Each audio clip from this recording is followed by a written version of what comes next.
Bé, bona tarda. Benvinguts tots i totes. Gràcies per ser aquí aquesta tarda amb nosaltres en aquest acte, aquesta conferència que organitzem des de la secció d'Estudis Polítics, Jurídics i Socials de l'Ateneu Barcelonès. Com sabeu, aquest és un acte, una conferència que s'emmarca dintre del cicle El món que arriba, en el que des de la secció ens hem proposat reflexionar sobre el món en el que vivim i també sobre el món que a poc, però sense aturar-se, s'està obrint pas davant dels nostres ulls. Vam començar amb un acte dedicat a Ucraïna i la guerra de Rússia, a la invasió d'Ucraïna i a Rússia. També vam continuar parlant de la Xina i avui ens proposem en aquesta conferència reflexionar sobre Occident. Per tant, l'eix en aquest cas serà Occident. I ningú millor per fer aquesta reflexió i per donar i pronunciar aquesta ponència que el senyor Eleno Sanya, que és el nostre convidat d'avui, a qui vull agrair molt especialment que hagi acceptat la nostra invitació per ser aquí avui. A més, s'ha desplaçat personalment des d'Alemanya, lloc on resideix, i per tant vull agrair-li molt especialment que hagi acceptat amablement la nostra invitació. D'altra banda, també vull donar les gràcies a Ramon Gras, que és urbanista i investigador, que també ha mostrat una gran disposició per col·laborar i per introduir l'acte i serà l'encarregat de la moderació. Com sabeu, normalment, i seguint l'estructura que seguim en els actes, hi haurà una introducció a càrrec de Ramon Gras, després el senyor Eleno Sanya pronunciarà la seva conferència i finalment hi haurà un torn de preguntes en el que podeu plantejar, us convido que plantegeu allò que considereu convenient. Per tant, sense més dilació, li dono la paraula a Ramon Gras perquè ens presenti el nostre ponent. Moltíssimes gràcies, Marta. És un plaer ser avui amb tots vosaltres a l'Ateneu Barcelonès amb motiu de la conferència del filòsof Eleno Sanya, que ha tingut la generositat de desplaçar-se des de Frankfurt a Barcelona a motiu d'aquest acte. En primer lloc, vull agrair no només a la institució de l'Ateneu Barcelonès i molt particularment, com deia la Marta, que m'hagi convidat a contribuir a presentar o a introduir la seva conferència i dir que el debat posterior entre la Marta i jo el moderarem i amb molt de gust els seus comentaris, pregs, suggerències, preguntes seran benvinguts. Val a dir que el tema de la conferència de l'Eleno Sanya tracta del gran problema de la nostra hora, del moment actual, que és el més rellevant i el més sensible del nostre temps, que és el problema de la deshumanització del món actual i de com combatre-la i superar-la amb una alternativa més humana. El maig de 1936, el pare de l'Eleno Sanya, Joan Sanya Magrinyà, es va desplaçar des de Barcelona a Berlín en qualitat de director tècnic de la cèlebre cooperativa del vidre de Mataró, de la qual n'era un dels principals dirigents amb els seus amics Joan Peiró, Josep Ros i Serra i d'altres figures del moment. Nascut en el si d'una família de propietaris industrials de Sabadell, Joan Sanya es trobava a la capital alemanya per adquirir dispositius de maquinària industrial i tecnologia per Cristalleries de Mataró, el famós forn del vidre, quan fou testimoni casual d'una manifestació nazifeixista a la plaça de Brandenburg que comptava amb la presidència del dictador alemany Adolf Hitler, que va ser aclamat per les masses. Una mica com Henry Jones Jr., Indiana Jones, a l'última croada, Joan Sanya va tenir ocasió d'observar el fanatisme irracional amb el que els allí congregats s'entregaven al festí tanàtic de la irracionalitat i el nacionalisme en la seva vessant més destructiva i deshumanitzadora. Possiblement ell també, Joan Sanya, es va sentir peregrí en terra de pagans. L'horror que li va causar l'observació d'aquell espectacle el va dur a predir la imminent guerra europea i mundial, la Segona Guerra Mundial, i el possible enfonsament d'Europa en les tenebres en cas que els europeus no fossin capaços de lliurar la batalla amb èxit per la llibertat i la dignitat humanes, com lamentablement, dissortadament, així va ser.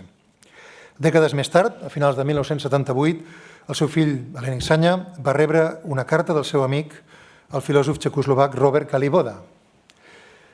Llurs últimes paraules resaven: gràcies, Eleni, per tot el que has fet per mi que ha sigut molt, sense tu la meva vida fora encara més insuportable.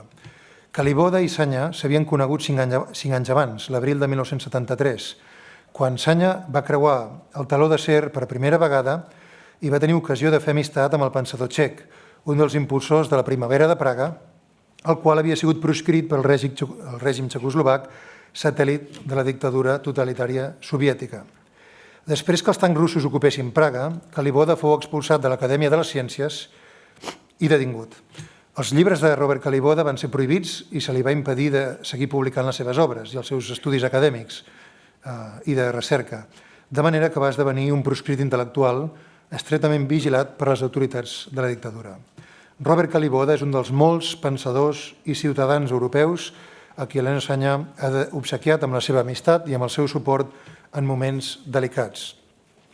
El pensament i l'obra de Helena Sanya s'ha centrat en rescatar delicadament però implacable el sentit de transcendència, racionalitat, moral i vida plena en una fase històrica obscenament hostil a les vides amb sentit. Una era dissortadament caracteritzada per la guerra de tots contra tots, el relativisme moral, l'individualisme obscè, l'egoisme, la vulgaritat, el narcisisme, la lletjor i el nihilisme, fenòmens que ell ha combatut amb la ploma i amb la vida. Com en tota bifurcació de camins, però, sempre hi ha una alternativa i en els seus escrits ha procurat il·luminar el camí que du a una societat més humana i més civilitzada i els ressorts morals que ho poden permetre. Les llargues dècades del seu exili intel·lectual a Alemanya han resultat altament fecundes, no només en el pla personal, ben acompanyat de la seva esposa Gisela i de la seva filla Cristina i del seu gendre, així com també per als seus nombrosos amics, lectors i admiradors i admiradores, sinó també en el camp professional i intel·lectual. L'extensa obra de Helena Sanya ha brillat per la seva originalitat, per la seva qualitat i per al seu antropocentrisme. En aquesta fase històrica sovint caracteritzada per la cosificació i reificació permanent de tots els aspectes de la vida, subproductes bastards del materialisme propi d'una pobra gestió de la industrialització i d'una cosmovisió que menysprea la dignitat humana, Helena Sanya ens convida a elevar la mirada i a no caure en els paranys ideològics, els narcòtics espirituals i les mercaderies avariades que abunden en l'hora actual. 3 de les seves obres en alemany han resultat altament profètiques. En primer lloc, el Quart Imperi, la victòria tardana d'Alemanya.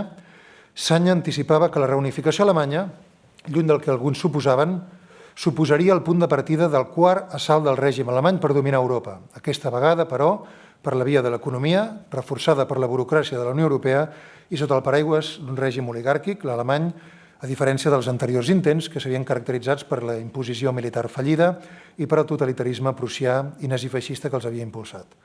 El llibre del Quart Imperi, el Quart Reich, fou alhora un èxit esclatant de crítica, comercialment força reeixit, un best-seller, i font de nombroses polèmiques a la premsa germànica, durant les quals Helena Sanya va mantenir acalorats debats als principals diaris, revistes, ràdio i televisió alemanyes, amb figures intel·lectuals de gran prestigi i de diferents punts de vista. El segon llibre que volia esmentar, Die Liga Europa, l'arrogància d'Europa, Helena dibuixava un retrat fortament crític de la Unió Europea, que ell havia visitat nombroses vegades, tant a Brussel·les com a Estrasburg, amb motiu dels seus estudis i monogràfics per diverses publicacions europees des dels anys 70. La llavors tan lloada i celebrada Unió Europea era en canvi descrita per ell com un engendre tecnoburocràtic, pseudodemocràtic, que no era més que la visió supranacional dels diferents estats europeus, caracteritzats molts d'ells per la seva naturalesa d'oligopoli, per no ser representatius des d'un punt de vista democràtic, ni comptar amb separació de poders, potser amb l'excepció parcial de Suïssa, d'Anglaterra i de França. El tercer llibre que volia esmentar, que va tenir un gran èxit a Alemanya, és La civilització devora els seus fills, on Helena Sanya descrivia com el progressiu abandonament del llegat espiritual, moral, intel·lectual, artístic i social més sublim heretat pels europeus, des de la cosmovisió cristiana, passant per l'herència grecollatina, l'herència del Renaixement, el pensament del barroc i la il·lustració. L'abandonament d'aquests principis i d'aquest llegat preciós ha anat engendrant, lamentablement, durant els últims 2 segles, noves formes de barbàrie, tant en la seva forma dura d'anihilament material com en les formes dissolvents de trituració espiritual de la societat de consum i l'utilitarisme deshumanitzat. La seva extensa obra, però, ha cobert un espectre molt ampli de reflexió intel·lectual. Les seves monografies sobre nombrosos corrents de pensament contemporanis han analitzat no només els fonaments teòrico-conceptuals de les mateixes, sinó les motivacions subjectives que les han motivat i inspirat i l'impacte que els diferents sistemes de pensament i d'ordre polític han tingut en l'individu i en la societat. El liberalisme, el moviment llibertari i el cristianisme, el pensament grec clàssic, però també idees que ell ha combatut com el feixisme, el marxisme, el postmodernisme o alguns dels autors de l'Escola de Frankfurt amb els quals ell ha sigut altament crític, exceptuant potser Erich Fromm, però d'això en parlarà ell. Les obres de l'Henning Sanya han rebut crítiques altament elogioses i sovint també s'han vist enfrescades en polèmiques en publicacions de revistes de prestigi com Time, als Estats Units, o Stern, en els diaris Frankfurter Allgemeine Zeitung, el Morgenpost d'Hamburg, Spiegel, Die Zeit, així com fortes crítiques també d'alguns diaris menys rellevants. Probablement hagi escrit els assajos més precisos, més profuns i més demolidors de l'obra de dos pensadors sovint sobrevalorats, com són Hegel i Heidegger, el pensament del qual no dubten qualificar d'un nou obscurantisme. L'Henning Sanya ha mantingut amistat i llargs i fecunds debats amb personalitats intel·lectuals alemanyes i d'arreu d'Europa, però només per esmentar-ne algunes, Peter Gruber, autor de referència a Die Zeit, Heinrich Janneke, redactor principal de Stern, i així mateix ha tingut una fecunda amistat i diàleg amb moltes personalitats del món francès, com François Bourricot, catedràtic de la Sorbona de París, i d'altres autors, com les periodistes alemanyes Anne Rosekatz, Ulla Hamann, Annie Kempe, entre d'altres. A part d'aquestes autores, ell ha tingut relació amb l'historiador austríac Friedrich Heer, que va elogiar des de Ràdio Múnich, a Baviera, la qualitat excelsa del seu primer llibre en alemany, La crisi d'Europa. L'Henning Sanya ha mantingut amistats fora també del món francès o francoparlant i alemany, a Suïssa i també a Holanda, als Països Baixos, a Bèlgica, als Països Nòrdics i també a Anglaterra, incloent, per exemple, l'historiador britànic Burnett Boloten. Llur extens arxiu es conserva al fons de la Hoover Institution de la Universitat de Stanford, a Califòrnia. Així mateix, ha sigut un dels autors de referència de l'editorial Nautilus, a Hamburg, que dirigeixen Lutz Schulenburg i la seva esposa Hanna Mittelstadt, directors editorials d'aquest centre de publicacions. Val a dir que una de les més grans admiradores de la seva obra ha sigut la comtessa Marion Denhoff, editora de Die Zeit. També l'escriptora i política Daniela Dan ha mantingut una gran amistat amb l'Henning de dècades i ha enaltit el seu anàlisi crític al voltant de la falsa desnazificació d'Alemanya i la manera com es va gestionar la reunificació alemanya i les contradiccions que aquesta mala gestió ha engendrat. Durant dècades també ha col·laborat en diversos mitjans de referència a Barcelona i a Madrid i les seves intervencions al programa La Clave del seu amic José Luis Balbín són encara recordades. És naturalment necessari esmentar la inspiració i el referent que han sigut per a l'Henning Sanya els seus pares, Joan i Àngels. El seu pare, Joan Sanya, sent estudiant d'enginyeria industrial a Barcelona, va decidir renunciar a l'herència familiar i integrar-se a la lluita per la llibertat, inspirat, sembla ser, per l'admiració de Salvador Seguí. Ràpidament fou objecte de persecució i de dura repressió durant els anys de la monarquia autoritària d'Alfons XIII i de la dictadura mussoliniana de Primo de Rivera. Va sobreviure miraculosament, Joan Sanya, al terrorisme de l'exèrcit espanyol del moment, amb Severiano Martínez Anido al capdavant, la policia terrorista de Miguel Arlegui i els gàngsters i pistolers d'un sector del carlisme i de la Lliga Regionalista dirigits per Bertran Imosito, Bertran Serra i per Valerià Weiler, que van assassinar impunament 800 persones entre 1919 i 1923. Joan Sanya Magrinyà va perseverar en la seva lluita emancipadora i va arribar a ser una de les principals figures del moviment llibertari a Catalunya, que el seu fill ha descrit sovint com l'última manifestació col·lectiva del cristianisme a la nostra terra.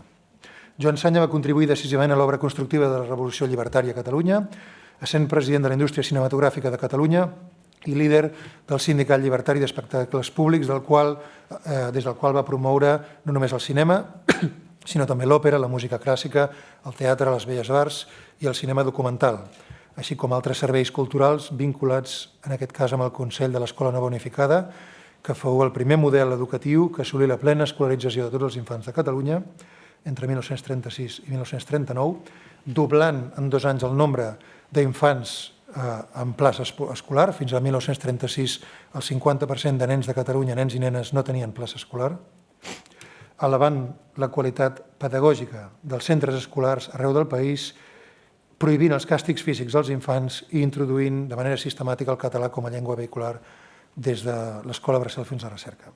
A més, Joan Sanya va salvar heroicament la vida de diverses persones potencialment en perill a la repressió i la reguarda dels 2 primers mesos, falangistes, persones de Renovació Espanyola i diverses persones de grups potencialment perseguits per la seva significació dretana, contribuint, Joan Sanya, a la labor humanitària pròpia del seu pensament i del seu tarannà personal. Persones que després així ho van testificar i van donar testimoni de la seva actitud heroica. Acabada la guerra i malgrat aquesta actitud heroica, va patir 11 anys, Joan Sanya, va patir 11 anys de presó i tortures per la seva destacada militància senatista i també sent un dels principals dirigents del Front Nacional de Catalunya.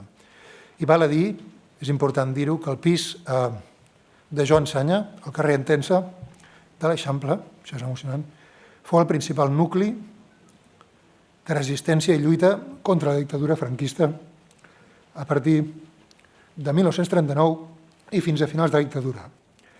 El fet que aquest fet importantíssim i capital de la història de Catalunya sigui tan poc conegut diu poc de l'evolució cultural, intel·lectual i social del país durant les últimes 8 dècades. Malgrat la ingent tasca de denúncia del procés deshumanitzador, el focus de l'obra de l'Enric Sanya ha sigut més aviat l'estímul de l'alternativa humana, positiva, d'aquest perill recurrent deshumanitzador. Convé esmentar, en aquest punt, que probablement els llibres de més qualitat i més importants de Sanya, com són el Breu Tractat d'Ètica de 2009, el Tractat de l'Home de 2010 o el Camí del Bé de fa pocs anys, en ells ha inspirat per al saludable desassossec espiritual de qui sap que la resignació no és un camí ni una opció acceptable ni digna. Ell ha posat l'èmfasi en l'actitud vital oposada en aquesta deshumanització i encarnada en el que ell anomena els benefactors de la humanitat. Aquest mateix exemple ens ha donat ell amb la seva trajectòria personal i professional. El pseudoconfort material heretat a la nostra civilització no és suficient per esmorteir el desassossec espiritual de qui no es vol deixar esclafar per la cosificació material dominant. En les seves reflexions, L'Enric Sanya ens parla de l'exemple admirable d'uns homes i dones que pot semblar que avui ja no existeixen, però el llegat espiritual dels quals ha sigut bandejat i ocultat, però ens parla d'una concepció elevada de l'home que és molt poc freqüent i que emociona. Ell mateix ha exercit de portaveu d'aquesta mentalitat i d'aquesta cosmovisió i, en certa manera, ha fet d'ambaixador d'aquesta manera de veure el món i d'aquesta tradició tan important. I per donar pas a la seva conferència que avui ens congrega, que és el motiu de que avui ens trobem a l'Ateneu Barcelonès, m'agradaria acabar citant un petit vers d'una poesia de l'Enric Sanya que ell va escriure inspirat per l'observació del vol d'un ocell del Bàltic a Hamburg, una de les seves visites a la ciutat hanseàtica, i per al qual un músic holandès, si no vaig errat, va composar una peça musical. M'he pres la llibertat de traduir-lo i diu així: de sobte observo com un gran ocell negre inicia des del cim costerut d'un penya-segat el seu vol majestuós en direcció al cel, desafiant amb el ritme segur de les seves ales el vent desfermat que arriba al nord. Jo voldria també, com aquesta au solitària del Bàltic, travessar la vida en línia recta i ascendent, afrontant, sense por, el perill final d'una caiguda. Crec que aquestes paraules sintetitzen eloqüentment la seva actitud vital i la trajectòria intel·lectual i el seu coratge personal i intel·lectual, que sempre l'han caracteritzat, a la recerca de les fonts de la veritat, de la bellesa i del bé. Gràcies per visitar-nos i benvingut a aquesta ciutat que és la teva.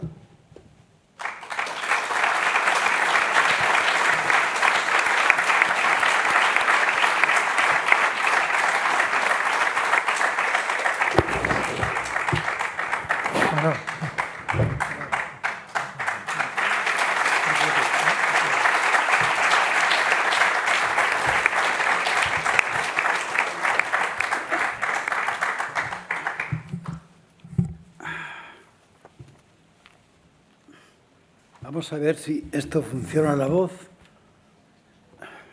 Sí, ¿se puede probar una mica? ¿Eh?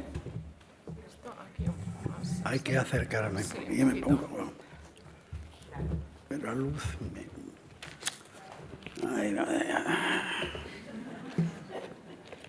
aquí, está bien. Estimado auditorio, la civilización moderna que pretendía convertir la existencia humana en una fuente inagotable de progreso y felicidad, se está revelando cada vez más claramente como el peor enemigo del hombre.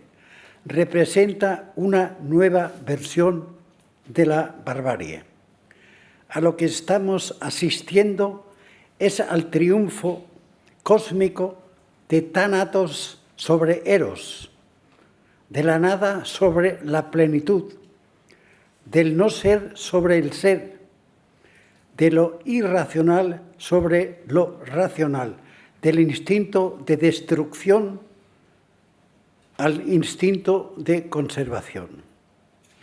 El hombre occidental tiene escasos motivos para sentirse orgulloso de la civilización creada por él.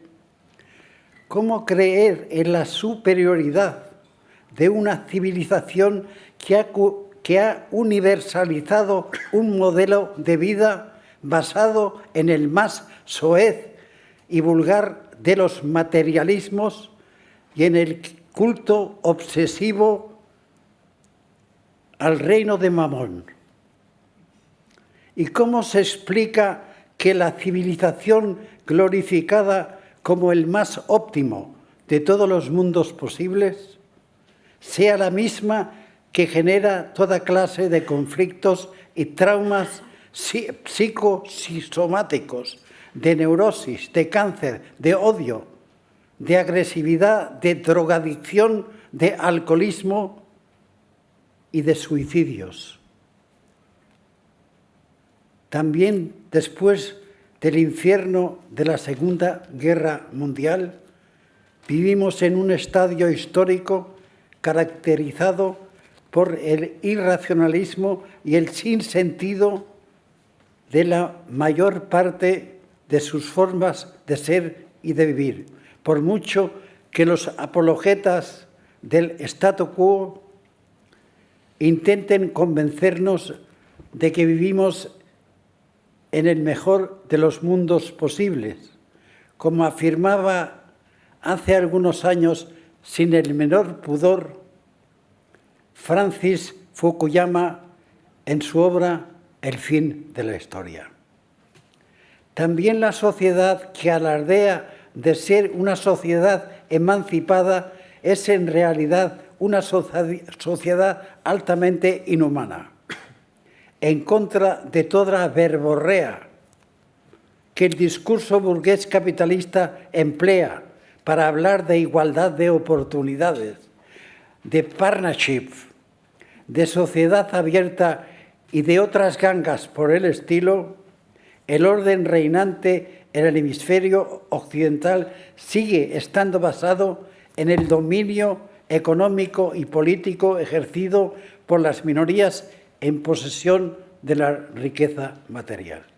Dicho esto, no puedo naturalmente dejar de señalar que todavía más desoladora es la situación reinante en los países comunistas, en las teocracias islámicas tipo Irán o en muchos de los países africanos donde imperan de continuo el terror, la corrupción y la violencia.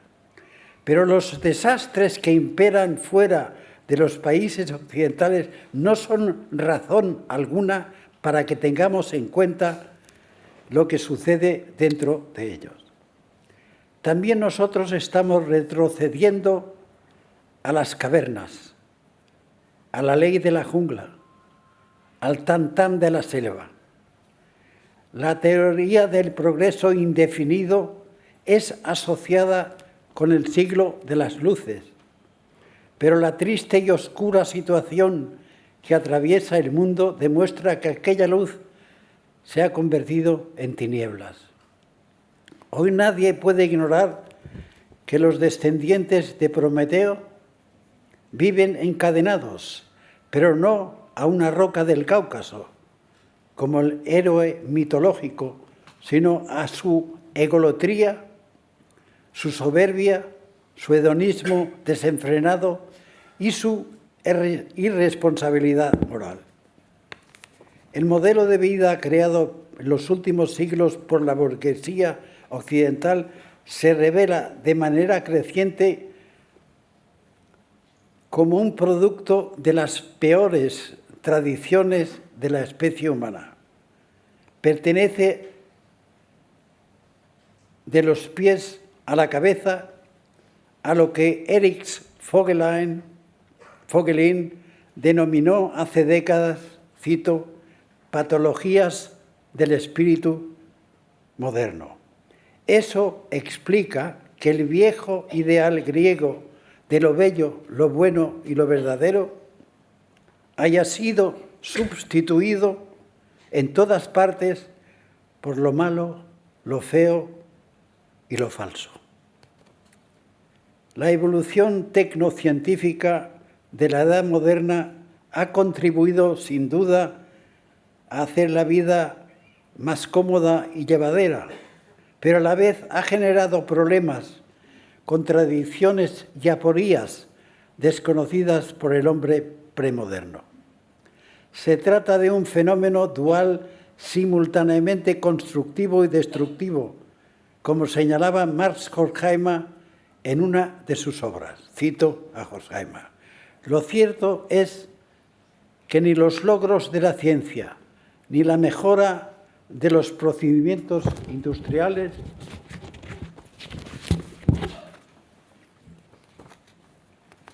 son idénticos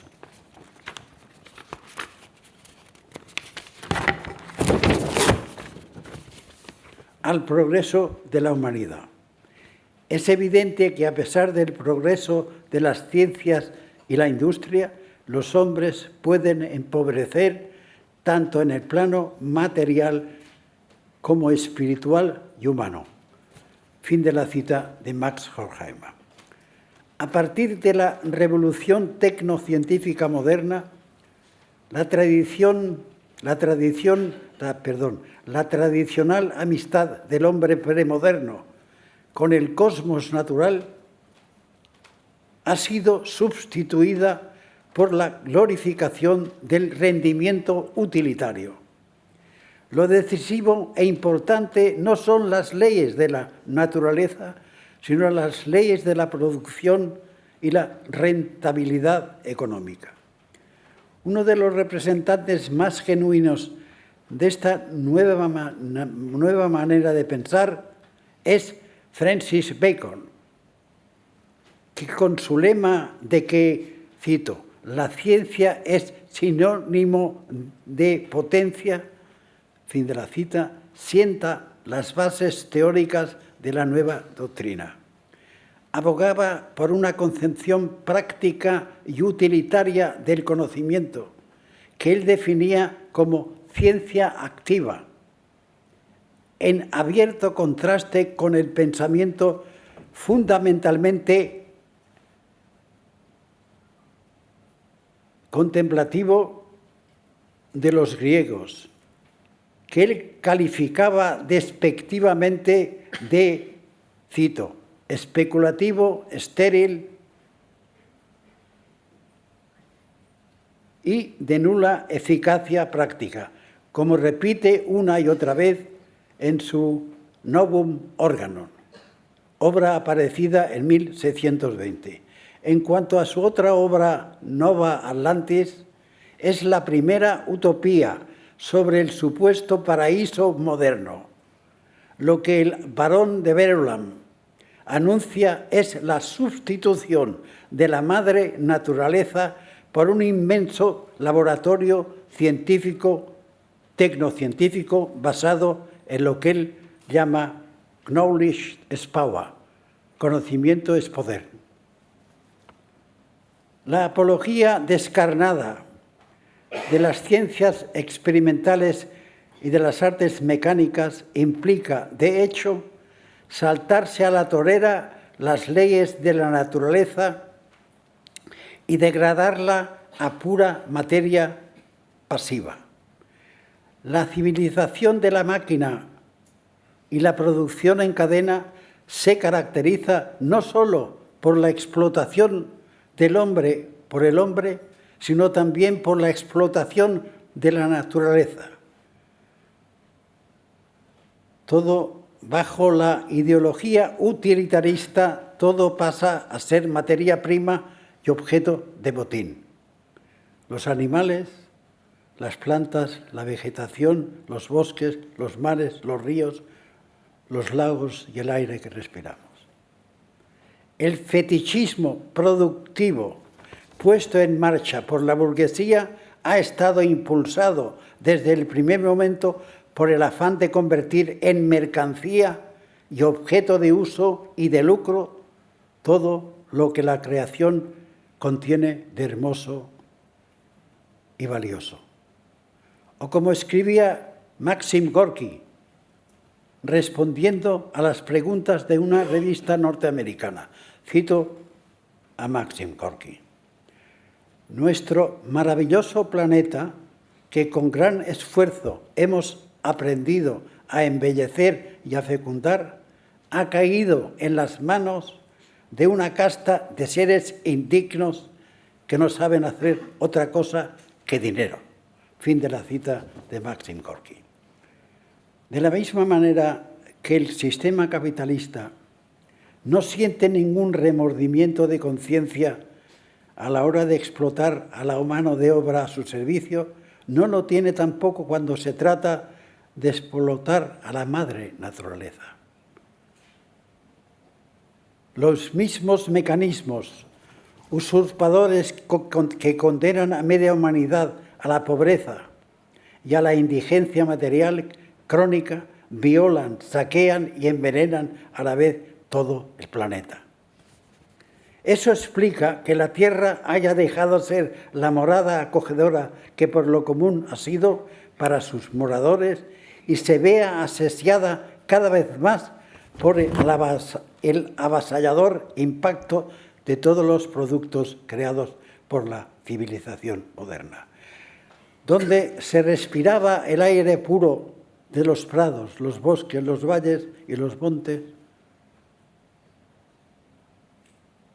se inhala ahora el aire contaminado emitido por el tráfico rodado y donde se podía gozar de la belleza y el sosiego de la vida rural está ahora lleno de cemento y acero, de ruido y de basura. O como señala el físico y autor austríaco Fritjof Capra en su obra Wendepunkt, mutación, cito: el excesivo crecimiento tecnológico ha generado un medio ambiente en el que la vida, tanto física como anímica, se caracteriza por su carácter insano. Doble punto. Aire apestado, ruido ensordecedor, atascos del tráfico rodado, emisiones radioactivas y otras formas de estrés físico y anímico han pasado a ser para la mayoría de personas parte integral de su vida cotidiana. Fin de la cita. Frente al deterioro medioambiental y la violación masiva del orden natural, este se venga con una sucesión cada vez más asidua y violenta de huracanes, temporales de agua y de viento, inundaciones, subida del nivel de los mares, temporales, ciclones, terremotos, volcanes, sequías, deforestación, incendios forestales y cambios climáticos de horribles consecuencias para el metabolismo vegetal, animal y humano.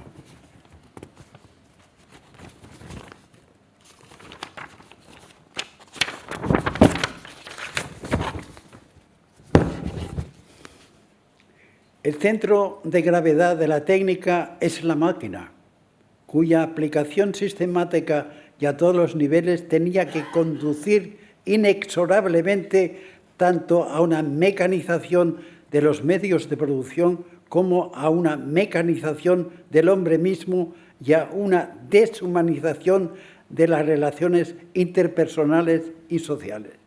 Se cumple al pie de la letra lo que Tomás Carlyle supo anunciar a tiempo. Nuestra verdadera deidad es la mecanización. Y más concretamente, también de él la cita, no solo lo externo y físico está determinado por la máquina, sino también lo interno y espiritual. Fin de la cita. Lo que se ensalza continuamente como una gran conquista para la humanidad ha sido utilizado hasta ahora más para destruir y matar que para humanizar la vida del hombre. En este segundo aspecto está plenamente justificado interpretar la técnica moderna como una nueva variante del nihilismo y el tanatismo. Un criterio que Nicolás Berdyaev resumía al señalar en su obra El hombre y la técnica que la máquina es por esencia antihumana.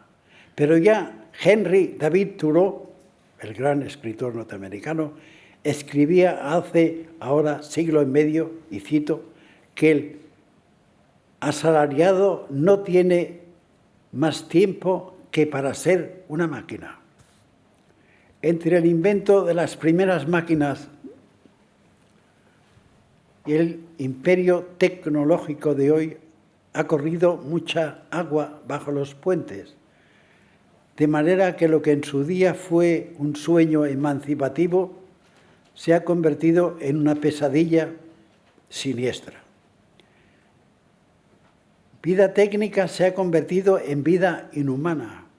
El fondo de insatisfacción y agresividad que caracteriza a las sociedades industriales y postindustriales de nuestros días no puede ser disasociado del carácter invasor que las estructuras técnicas han adquirido.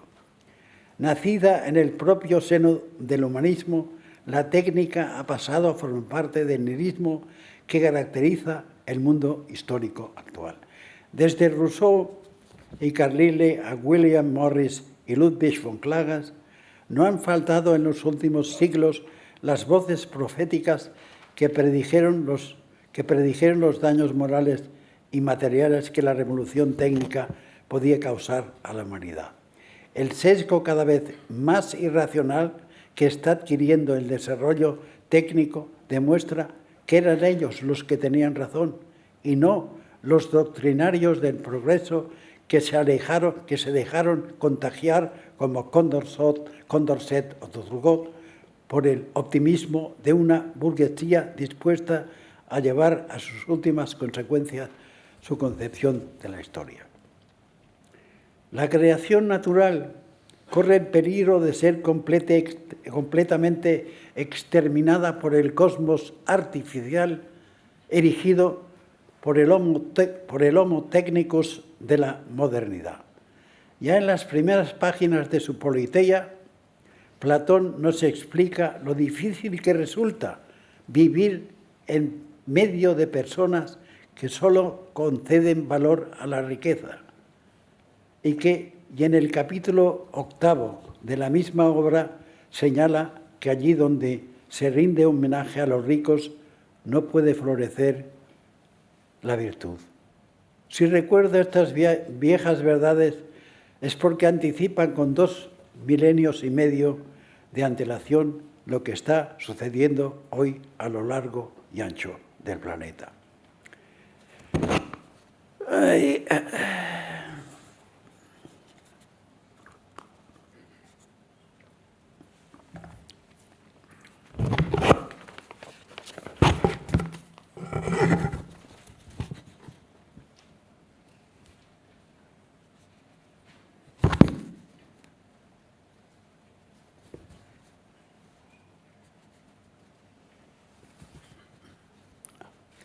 A la luz de la profunda crisis axiológica que atraviesa el mundo, seguir identificando los conceptos de historia y progreso resulta cada vez menos convincente. Lo que está cada día más claro es que el concepto de progreso, en el sentido que lo utiliza el credo burgués, carece de toda legitimidad científica y es una construcción puramente ideológica.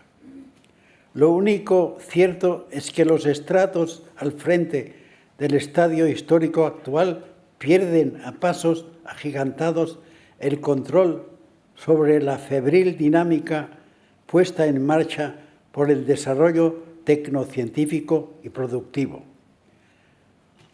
Lo que explica que el planeta se haya convertido en una totalidad cada vez más incoherente, conflictiva e incapaz de afrontar con un mínimo de eficacia los ingentes problemas a que se enfrenta. Lo que en su tiempo diagnosticó nuestro Gracián en el Criticón se ha revelado como profético. Cito a Gracián: todo cuanto inventó la industria humana ha sido perniciosamente fatal. Fin de la cita. Erich Fromm, el gran sociólogo y filósofo norteamericano, no dudará por su parte en hablar en su obra To Have or to Be del fascismo tecnocrático que se esconde detrás de la fachada democrática del mundo occidental. Vida técnica se ha convertido en sinónimo de vida inhumana. El hombre actual no puede vivir humanamente porque el mundo erigido por el sistema de valores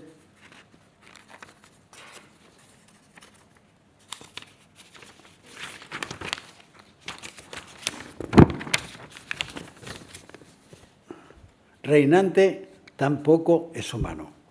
El fondo de insatisfacción y agresividad que caracteriza a la sociedad de nuestros días no puede ser disasociado del carácter invasor que las estructuras tecnológicas han adquirido.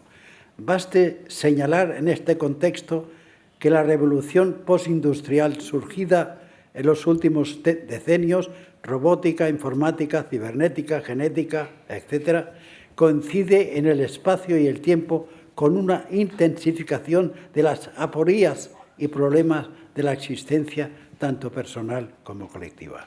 Cada civilización crea no solo su propio sistema de vida, sino también su propio sistema de muerte. Y lo que caracteriza a la nuestra es la fatal convergencia entre técnica y destrucción.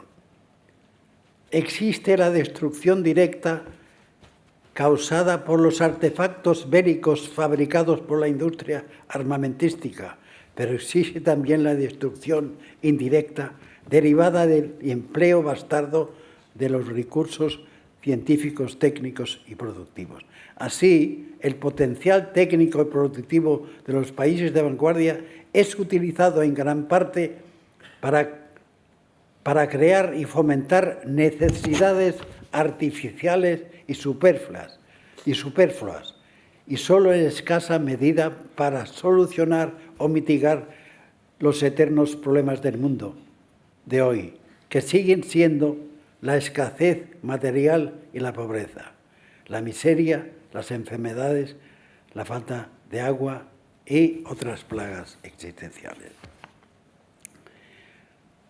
La creación corre el peligro de ser completamente exterminada por el cosmos artificial erigido por el Homo Technicus de la modernidad, un cosmos compuesto de asfalto y cemento armado, de rascacielos y edificios monstruosos, de ciudades inhabitables y de hacinamiento urbano, de alimentos adulterados y fármacos nocivos, de incomunicación interhumana y agresividad general, de drogadicción, suicidios, desintegración social y enfermedades y disfunciones psicosomáticas antes desconocidas. Creo que en conjunto no tenemos el menor motivo para estar orgullosos de la civilización de la máquina y la energía nuclear, cuyo desarrollo cada vez más imprevisible amenaza convertirse en una nueva noche de Walpurgis, en un apocalipsis sin precedentes en la historia universal. Esta es la lección que podemos extraer del intento tanático de destruir el orden natural y sustituirlo por el orden tecnocrático en el que estamos cada vez más inmersos. La civilización moderna ha llegado al punto culminante de su desarrollo histórico, pero por ello mismo también al cenit de su irracionalidad y sinsentido. Hemos seguido no el ejemplo de la razón ilustrada, sino de la razón instrumental, practicada en la esfera de la producción y los negocios, motivo a su vez de que hayamos materializado y cosificado todos los ámbitos de la existencia, incluida la del hombre mismo. Sería, en todo caso, pura ilusión creer que el individuo pueda salir airoso e inhibirse de los ingentes problemas y aporías que se han ido acumulando en todos los confines del globo. Era lógico e inevitable que la situación del hombre como sujeto individual. Existe por ello una crisis de la sociedad y de la civilización, pero también una crisis de la criatura humana. Eso explica que el hombre sea cada vez más incapaz de sentirse a gusto y reconciliado con el mundo que le rodea. El individuo contemporáneo ha dejado de disponer de un punto de apoyo arquimediano en el que pueda instalarse y afrontar con un mínimo de seguridad los desafíos y peligros que por todas partes le acechan. Inseguridad es su estado de ánimo más frecuente. La terrible inseguridad de la existencia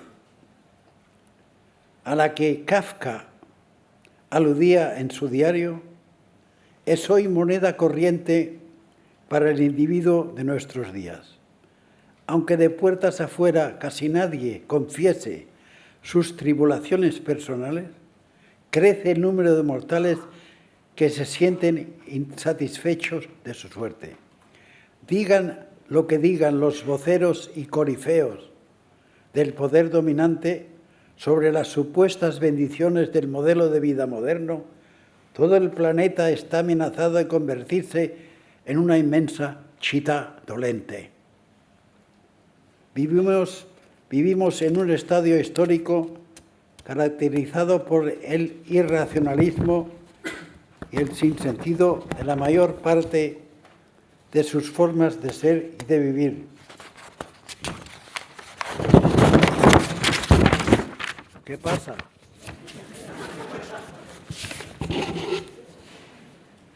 Que los apologetas del statu quo intenten convencernos de que vivimos en el mejor de los mundos posibles.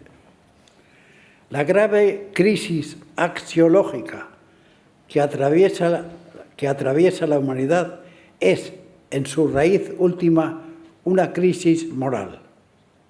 El hombre contemporáneo vive, con no muchas excepciones, más alejado que nunca de las doctrinas éticas que nos han legado los grandes maestros del pensamiento universal, sustituidas en gran parte por las baraterías difundidas día y noche por las agencias de publicidad, las tribunas mediáticas y la verborrea de la casta política. En un modelo de vida basado en la competencia feroz, en la avidez material, en el afán de poder y en la ambición de sobreponerse a los demás, la ética está condenada a ser considerada como un objeto inútil.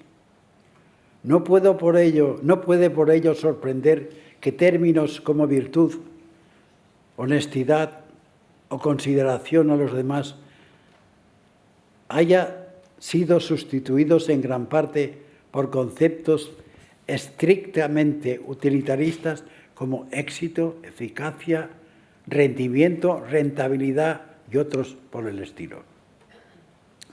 Y esta transformación de todos los valores se inicia ya en la escuela y demás centros de enseñanza. La educación que reciben los alumnos de los centros docentes tiene como designio principal no su formación humana, afectiva y espiritual, sino el de inculcarles los conocimientos funcionales que más tarde van a necesitar para abrirse camino en el ámbito tanto laboral como existencial. Este modelo de paideia, como decían los griegos, o educación, hoy predominante, está en abierta contradicción con el pensamiento humanista clásico, según el cual la enseñanza es inseparable de la formación humana y ética del alumnado.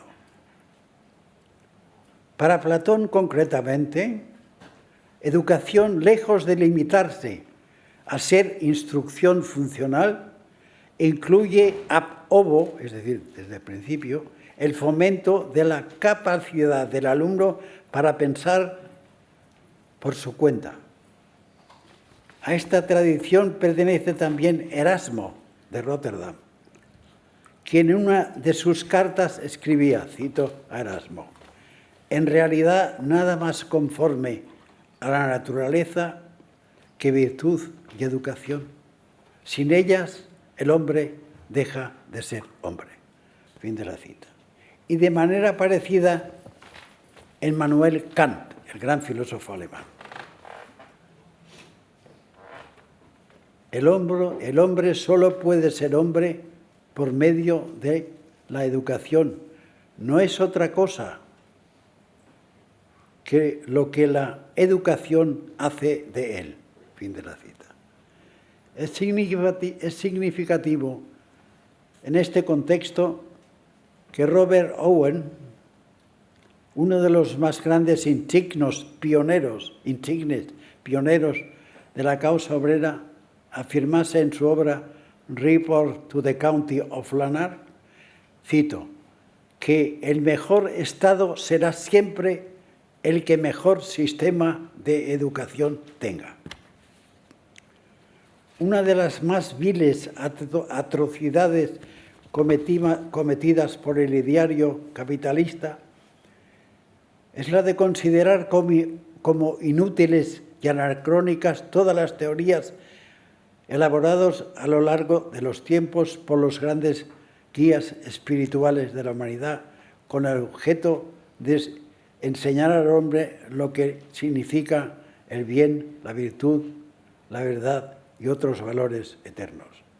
Mientras que Ludwig Feuerbach, filósofo alemán, siguiendo al humanismo clásico, afirmaba, cito, que la misión teórica de la humanidad es idéntica a su misión moral, los ideólogos y voceros de la sociedad tardocapitalista consideran que la única moral digna de practicarse es la de llenarse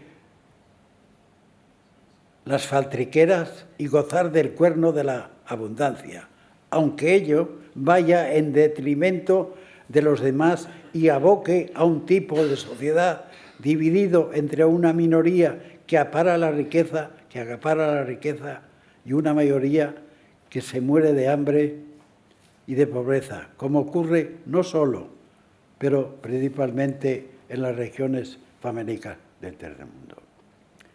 Quienes se consideran a sí mismos como la flor innata de la humanidad por haber acumulado el mayor grado de poder y de riqueza, son en realidad seres alienados que han elegido estos falsos valores porque no han sido capaces de comprender y practicar los valores verdaderos de la vida humana. De ahí que en el fondo sean pobres diablos que no merecen otra cosa que una mezcla de desprecio y de lástima. Con plena razón escribía Rousseau, el gran Rousseau, el filósofo francés, en su tratado filosófico Émile o sobre la educación, cito a Rousseau: el mal que nos hacen los malos nos hace olvidar el que ellos se hacen a sí mismos. Fin de la cita. Pero ya Hesiodo supo intuir,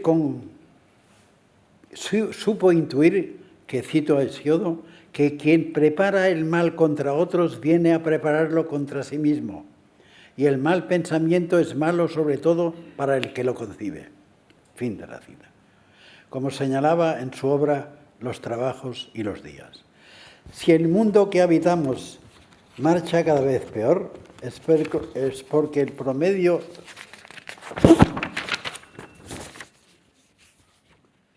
de sus moradores... ¿Está el sonido? ¿Sigo? Admiran y envidian, ¿me oís? Bien. A los estragos que acaparan el dinero y el poder, en vez de despreciarles y de tomar partido contra ellos. La transmutación de todos los valores a que ha conducido la glorificación del reino de Mamón empieza con la definición de la sociedad del hemisferio occidental como democracia, cuando en realidad y en primer término se trata de una plutocracia que Platón definía con plena razón como la peor de todas las formas de gobierno. Allí donde la crematística es considerada como el factor central de la vida individual y colectiva, se cierra la puerta a la valoración de formas de ser más nobles y elevadas. La caza por el dinero y la abundancia material ha potenciado al máximo los instintos insolidarios del hombre y ha asfixiado con la misma intensidad sus inclinaciones altruistas. A su cabeza la dimensión societaria que por naturaleza posee. Esta reducción de la persona a sus instintos más prosaicos y vulgares ha conducido en línea recta a un empobrecimiento de la cultura convivencial, la cual es indispensable para un funcionamiento idóneo de toda sociedad. Quien se inhibe de su dimensión comunitaria y tiene solo en cuenta sus intereses particulares, pasa a ser lo que en la terminología griega se ha llamado desde siempre un idiotes. O sea, la palabra no necesita ser traducida. Decimos idiotas, pero es del griego idiotes. Y no otro calificativo merecen las almas sórdidas que en la sociedad de consumo de nuestros días vuelven la espalda a los problemas comunes y tienen solo ojos para su propio ego. Dicho esto, no se puede dejar de señalar que el afán de lucro y de riqueza, lejos de ser un instinto nato, es el producto de una ideología. Esto es un fenómeno exógeno procedente de la influencia externa, no de la interioridad del individuo. Y para convencerse de ello no hay más que tener presente al gran número de personas que a lo largo de la historia han elegido voluntariamente un tipo de vida alejado de todo signo de opulencia y boato material. Una sociedad es tanto más humana cuanto sus componentes mantienen un trato intenso entre ellos. Herder señalaba con gran acierto en sus cartas para el fomento del humano, cito, que la sociabilidad es el fundamento de lo humanitario, que es exactamente lo que hoy menos se practica. El verdadero talón de Aquiles del mundo de hoy es la ausencia casi completa de un ideario basado en el espíritu cooperativo.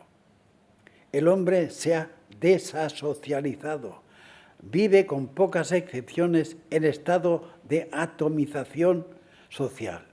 Y es evidente que en un tipo de sociedad como el que impera hoy no pueden fructificar bienes tan necesarios como la amistad, el compañerismo y la solidaridad. Vivir en el sentido pleno y exhaustivo significa compartir con los demás lo mucho o poco que podamos ser, que es a la vez la condición previa para que recibamos lo que ellos pueden darnos a nosotros. Lo habitual es hoy optar por un autocentrismo desvinculado de toda vinculación transpersonal. La grave crisis que atraviesa la convivencia interhumana se manifiesta, en primer lugar, en el seno de la familia y la relación entre ambos sexos. Baste señalar en este contexto el número creciente de matrimonios rotos y de parejas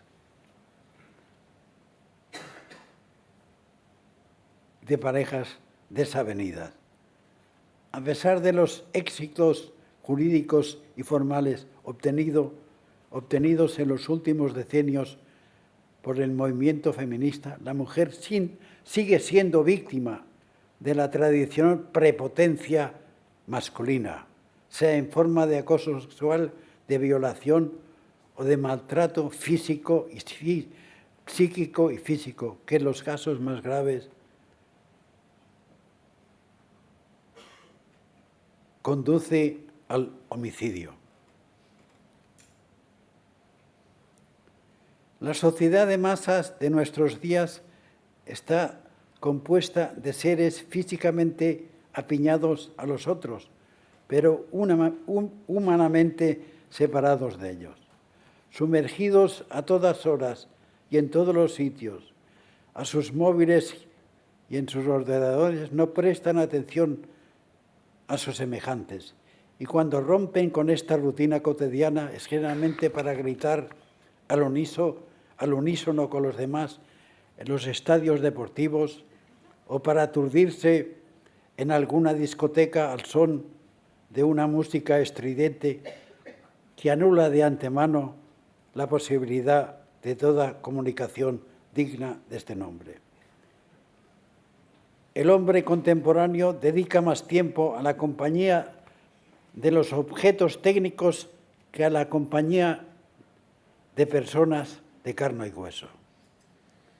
Y la primera consecuencia de este estado de cosas es que la convivencia ha pasado a ser, ante todo, competencia, en vez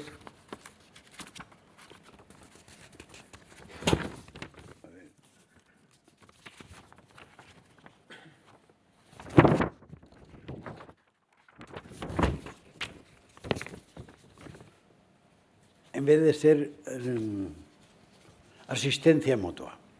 Esta es también la razón de que no haya florecido un espíritu crítico e inconformista digno de este nombre. El espíritu de resistencia individual y colectiva que caracterizaba a la militancia obrera del periodo clásico de la lucha de clases se ha convertido en gran parte en conformismo y en voluntad de acomodación. Consumir es el credo central del proletariado, no el de resistir. Es en todo caso innegable que un modelo de vida y de sociedad que no concede la menor importancia a la cultura comunitaria está irreversiblemente condenada a convertirse en una jungla de asfalto marcada por la liza constante entre sus miembros, que es exactamente lo que ocurre en la sociedad de nuestros días. Estamos, en efecto, en plena ley de la selva, no en la primitiva, sin la sino en la que anunciaba Jobes en su Leviatán bajo el lema de la guerra de todos contra todos.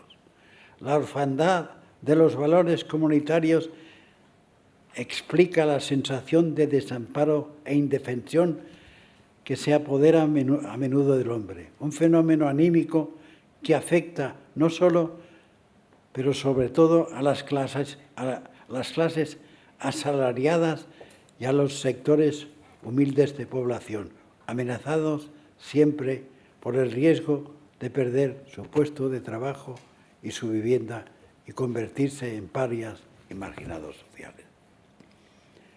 La expresión última de la inseguridad reinante es el miedo que se apodera a menudo del hombre, un fenómeno que el filósofo alemán Karl Jaspers señaló con gran clarividencia en su obra La situación anímica de nuestro tiempo. Cito a Jaspers: el miedo a la vida es el compañero inseparable del hombre moderno. Fin de la cita. El hombre ha logrado en gran parte liberarse del miedo escatológico y transmundano, pero para caer en las garras del miedo generado por la civilización de la máquina. La competencia y la lucha de todos contra todos. El miedo que el individuo premoderno tenía de Dios ha dado paso al miedo ante sus propios prójimos. O como señalaba el gran Albert Camus en su obra La Chute, la caída, cito a Camus: Dios no es ya necesario para crear culpables ni para castigar. Nuestros semejantes se encargan de ello por sí solos. Fin de la cita. Si el mundo actual ofrece una imagen tan desoladora como la que acabamos de describir, se debe sobre todo a que el individuo medio ha dejado de sentir la necesidad de aspirar a un rango antropológico y ontológico lo más elevado posible y se conforme con los bienes de quita y pon que el sistema le ofrece. El hondo arraigo que estos sucedáneos han adquirido es la causa principal de la alienación del hombre y de su incapacidad para comprender y tomar partido por formas de autorrealización de signo elevado. El promedio de personas ha asumido la imagen triunfalista que la ideología dominante tiene de sí misma, lo que explica que la duda metódica, recomendada por Descartes como la condición indispensable para tener acceso a la verdad, sea ignorada por la mayoría de la gente. El conócete a ti mismo, que el oráculo de Delfos recomendaba a los peregrinos que acudían al templo de Apolo, ha sido sustituido por el conocimiento de todo aquello que propicie la adaptabilidad del individuo a la realidad circundante. Pensar significa hoy, por encima de todo, pensar en los frutos prácticos que pueden aportar a nuestra existencia en modo alguno en lo que puede dar a ella el mayor sentido posible. Hoy se habla hasta la saciedad de lo ambicioso que es el hombre de la sociedad contemporánea, pero se olvida añadir que esta ambición es de orden materialista y no incluye la ambición por los bienes inmateriales, que por lo común no desprecian más que indiferencia o desprecio abierto.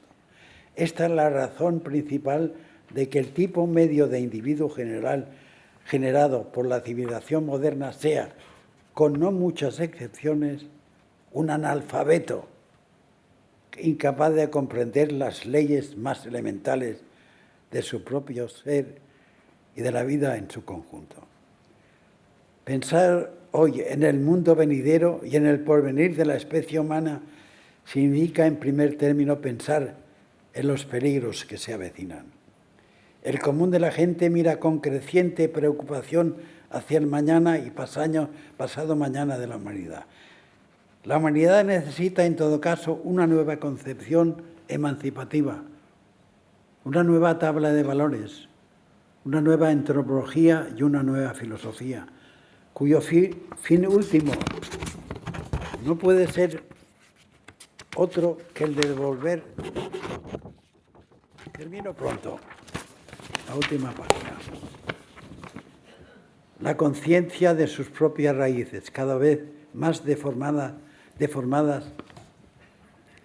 por el universo artificial y erigido en los últimos siglos por las corrientes antihumanistas de pensamiento. Este intento de autentificación y desalineación que sugerimos aquí debería tener como punto de partida fundamental la renuncia a la fiebre consumista que nos devora y a la elección de un modelo de vida más ajustado a nuestras necesidades naturales. Solo bajo estos supuestos estaremos en condiciones de poner fin a los estragos del despilfarro material, a la destrucción de la naturaleza y el hábitat humano, a la sacralización del mercado como panacea universal, a la cosificación de las relaciones interpersonales y sociales, a la absolutización del yo, a la fetichización, la competencia como forma más idónea de convivencia, al espíritu de lucro como modelo ideal de conducta y al culto desenfrenado al dinero como símbolo del supremo bien.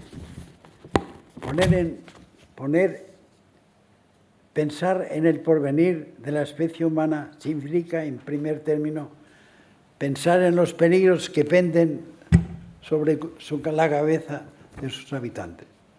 También en el mejor de los mundos posibles habrá que contar siempre con factores y hechos de signo negativos y opuestos, por tanto, a un desenvolvimiento óptimo de la existencia tanto individual como colectiva. Con ello quiero decir que el intento de superar el lamentable estado en que se encuentra la humanidad no debe incurrir en la ilusión de creer que un día va a ser posible poner en pie un modelo idílico de vida compuesto exclusivamente de plenitud y felicidad. Si no somos capaces de poner un freno a nuestra capacidad de ensoñación, estamos condenados a concebir panaceas utópicas en confrontación abierta con las leyes eternas de la naturaleza humana y con las leyes más elementales de la historia. También en el mejor de los mundos posibles habrá que contar siempre con factores y hechos negativos y opuestos a un desenvolvimiento óptimo de la sociedad y la persona. Eso explica que vivir haya sido siempre para la mayoría de los mortales más un vía crucis que un sendero de rosas. La historia de la humanidad ha sido no solo, pero en primer lugar, el dolor que ha generado una y otra vez.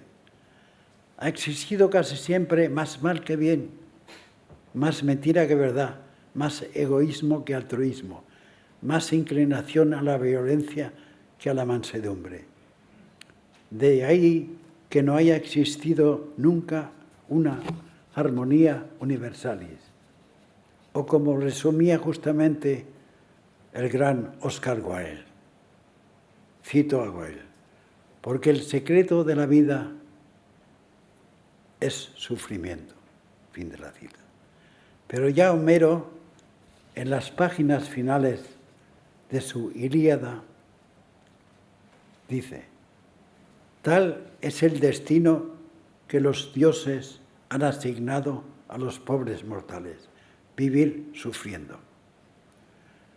Cito, fin de la cita. Pero el hecho de que no podamos convertir la historia en un jardín de Edén no quiere decir que tengamos que asistir cruzados de brazos al quantum de dolor que existirá siempre en el mundo. La reproducción eterna del dolor y el sufrimiento es, al contrario, una razón de más para enfrentarse a ello. Eso es exactamente lo que han hecho las almas excelsas que en ninguna época han dejado de existir, tampoco en la fase histórica que estamos viviendo. El predominio del mal sobre el bien no significa que la lucha por el bien carezca de sentido, como afirman el pesimismo y el cinismo para tranquilizar su conciencia. En este contexto es harto significativo lo que el gran Einstein escribió en una de sus cartas a su amigo Max Brock. Cito a Einstein. Por muy impotentes que puedan ser las personas buenas y justas, es solo gracias a su ejemplo que la vida vale la pena de ser vivida. Fin de la cita. Un criterio que comparto enteramente y que constituye también la esencia de mi propia escala de valores y el trasfondo argumental de la conferencia que ustedes acaban de escuchar. Gracias, señores y señores, por su atención y su paciencia.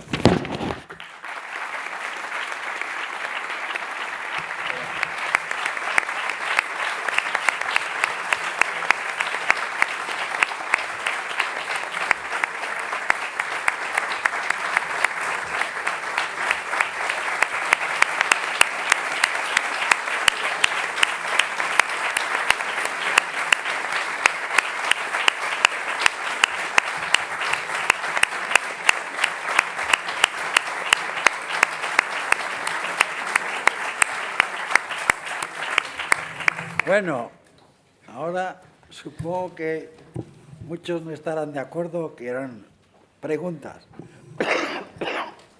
Bé, doncs podem començar, sí. Bien, yo quería preguntar, delante de la exposición que se ha hecho, la sociedad actual tiene va a generar unas contradicciones, y estas contradicciones es posible que abran una brecha para que pueda desarrollarse una situación de recuperación de la dignidad y de la conciencia del ser humano, que si no hay este elemento de conflicto, parece ser que la situación es muy oscura. No te he entendido.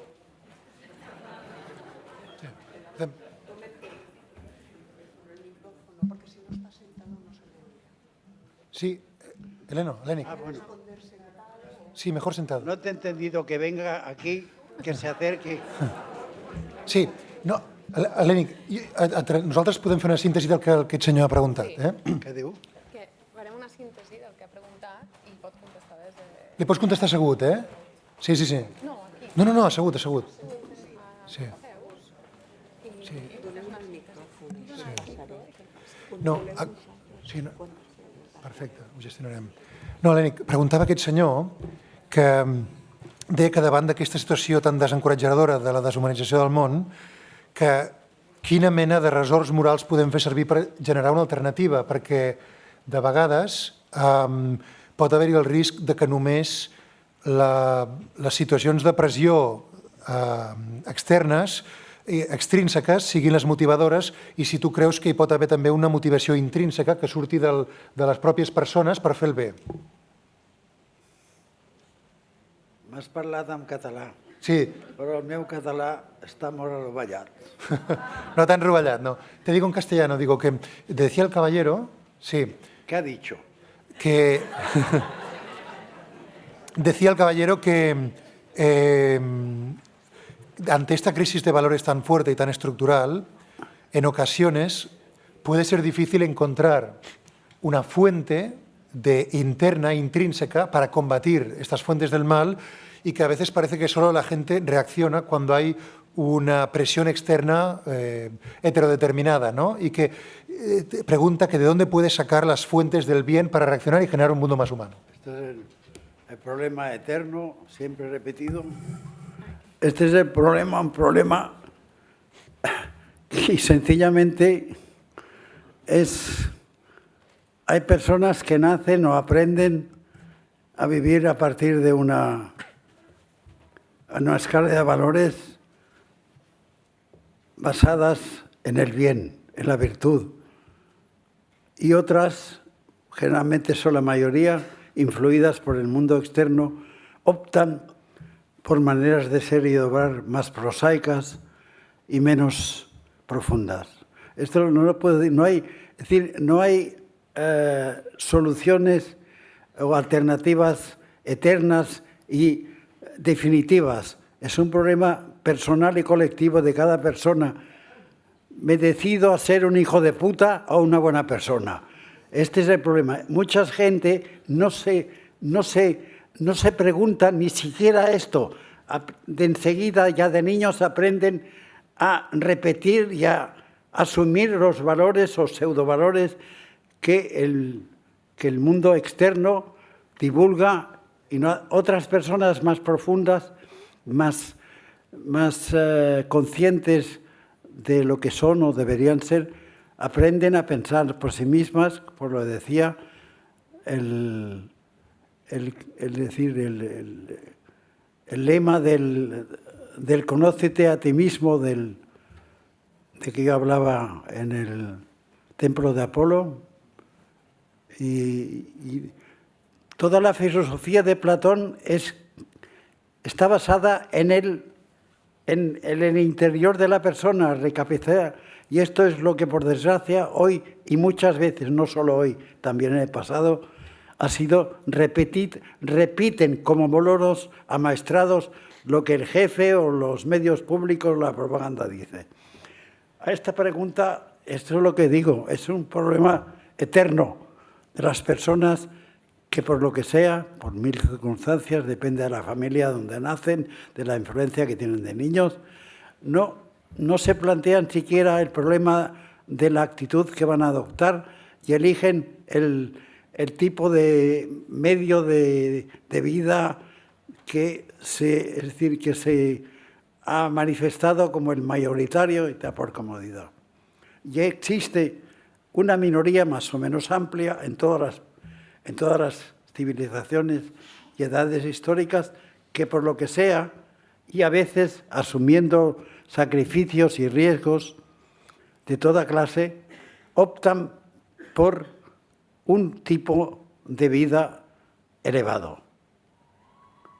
Esto en todas las épocas han sido personas que han luchado, a veces con grandes sacrificios y con el riesgo de morir por un mundo mejor.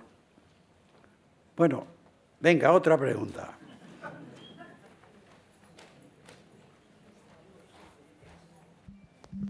Sí, hola. Sí, hola. Buenas tardes. Yo quería preguntarle un poco la opinión que tiene sobre esa capacidad del sistema capitalista de integrar disidencias.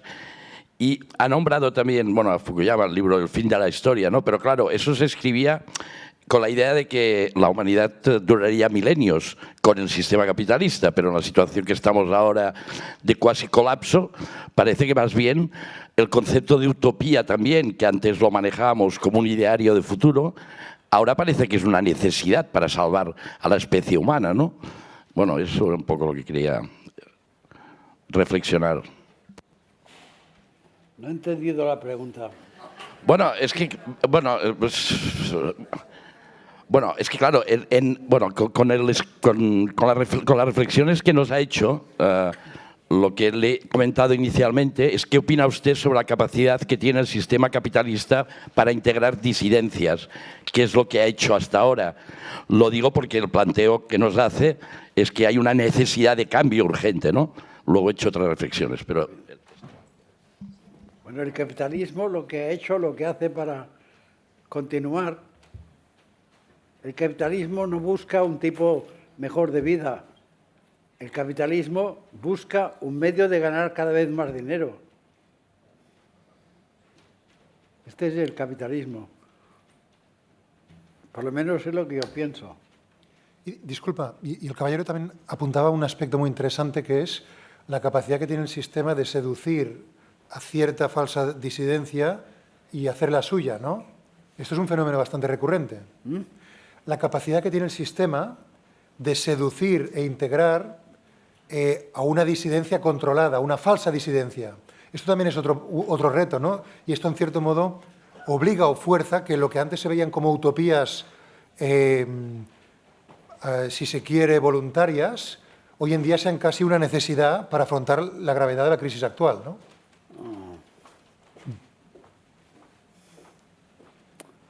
Ay.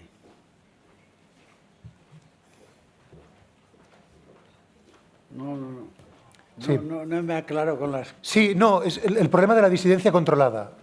La falsa disidencia. La disidencia controlada, es decir, cuando el sistema coopta a ciertos grupos sociales o políticos que en apariencia son críticos con el mismo, pero en el fondo lo ¿Qué utilizan. le llamas, el incidente o accidente? No, disidencia. Incidencia. Disidencia controlada. Incidencia controlada No, me parece Marta, sí. un concepto raro. Disidencia. Disidencia. Sí.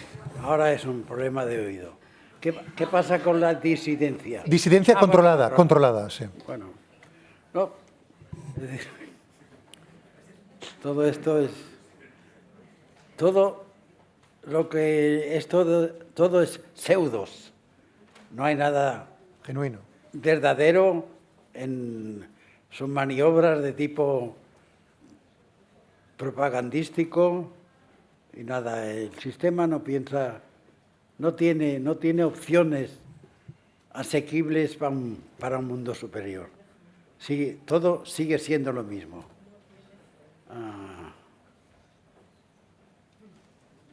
Venga, continuemos. Sí, a ver, yo creo que una de las características que estamos viviendo en el mundo actual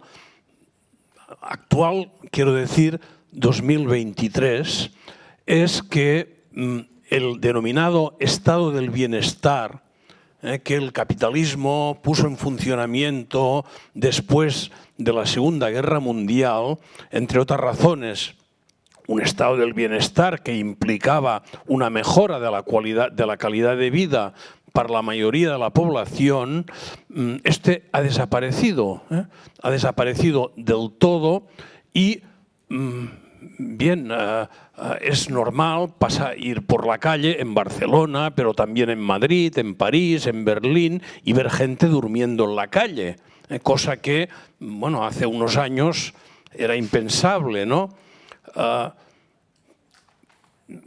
Está sucediendo esta situación que además se está generalizando en un momento en el que, al menos este es mi criterio, faltaría por parte sobre todo de las izquierdas volver a construir la utopía. La utopía, o sea, el que efectivamente no estamos ya al fin de la historia. El capitalismo no puede ser el fin de la historia, porque si es el fin de la historia, la humanidad se va simplemente al carajo. No sé cómo lo ve usted. Coincido plenamente contigo y el ejemplo que los últimos años son de crisis económica creciente. Hay más pobreza en todos los países del mundo. Y hoy en La Vanguardia, leyendo ayer en La Vanguardia, el número de millonarios en el mundo que hay 340.000 millonarios en Nueva York, que es la capital del mundo donde viven más millonarios. Pero al mismo tiempo, la clase obrera en Nueva York, pero en toda América, tiene cada vez más dificultades para cubrir sus gastos. Es decir, no le llega, porque el salario es más bajo, los precios han subido y no llega. Y eso es que en todas partes veamos lo que tú decías, gente sin casa, sin poder alquilar el alquiler, sin poder pagar el alquiler, y así vamos. Y vamos. En los últimos años ha crecido la miseria general y ha crecido al mismo tiempo el número de millonarios. Los millonarios de ayer han sido más ricos que antes, en plena crisis, en los contrastes de... Bueno, venga, continuamos.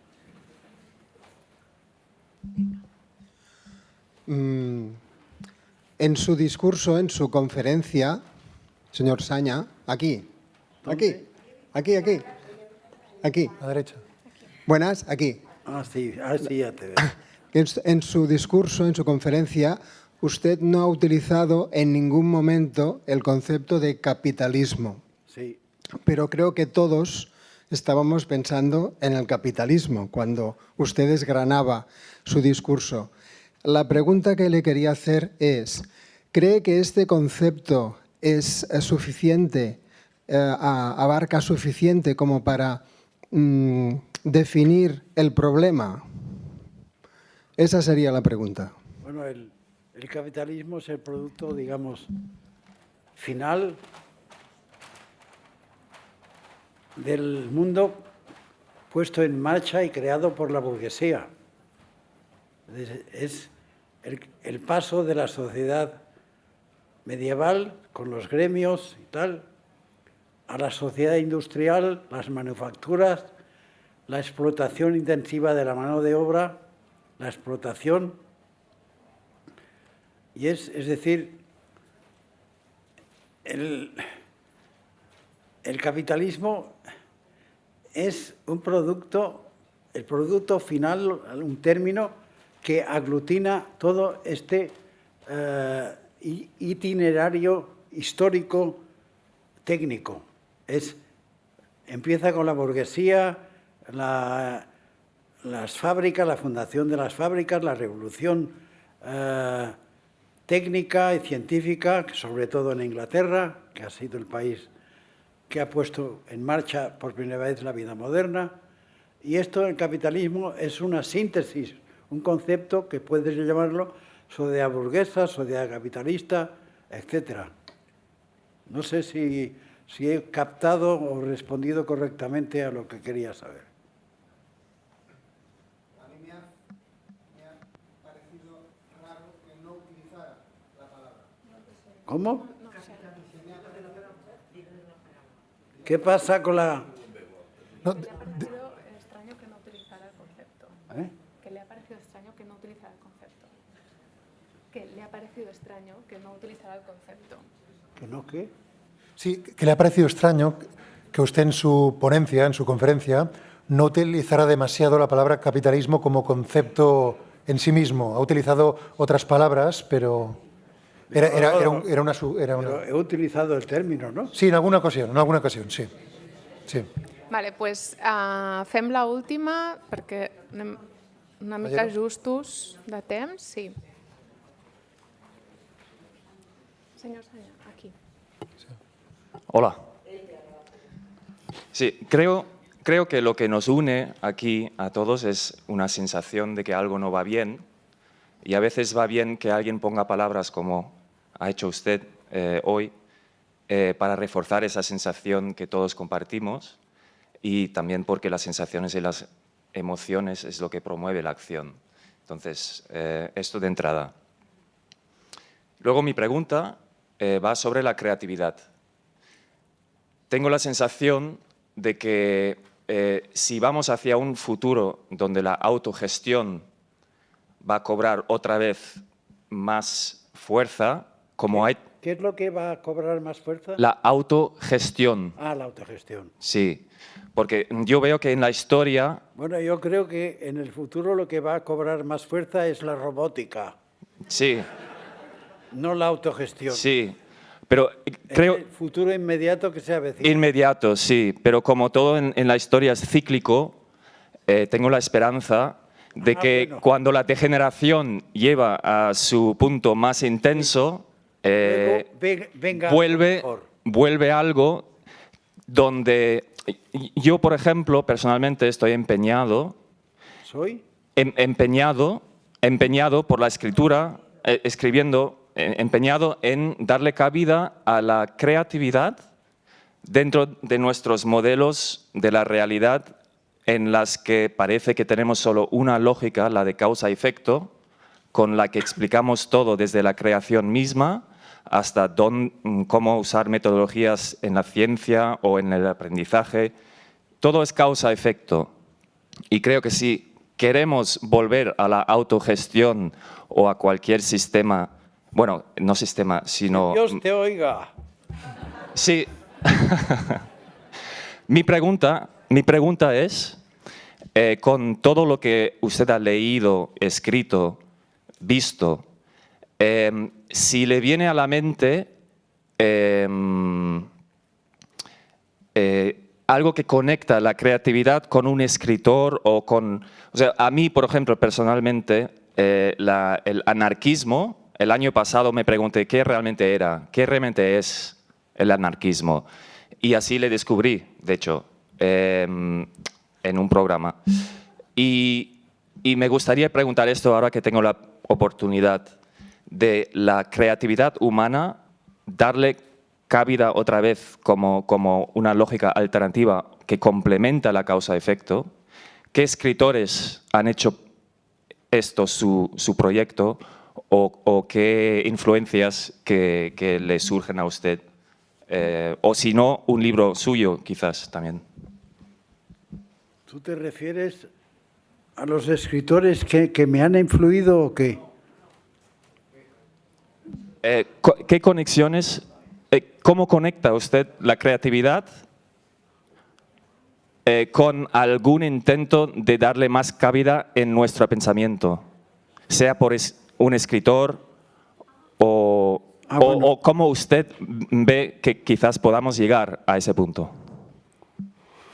Ay, es una pregunta muy difícil de contestar porque hay escritores de toda clase y he leído yo mucho y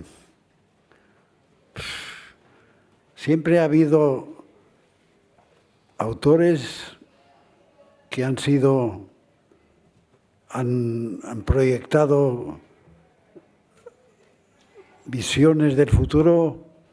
Hay muchas, todos. Es el idealismo y yo digo ahora, que Dios te oiga y que surja una vez una fuerza de autogestión que supere el estado de cosas existente en el mundo, que es desastroso. Moltes gràcies. Bueno, deixem aquí. Gràcies.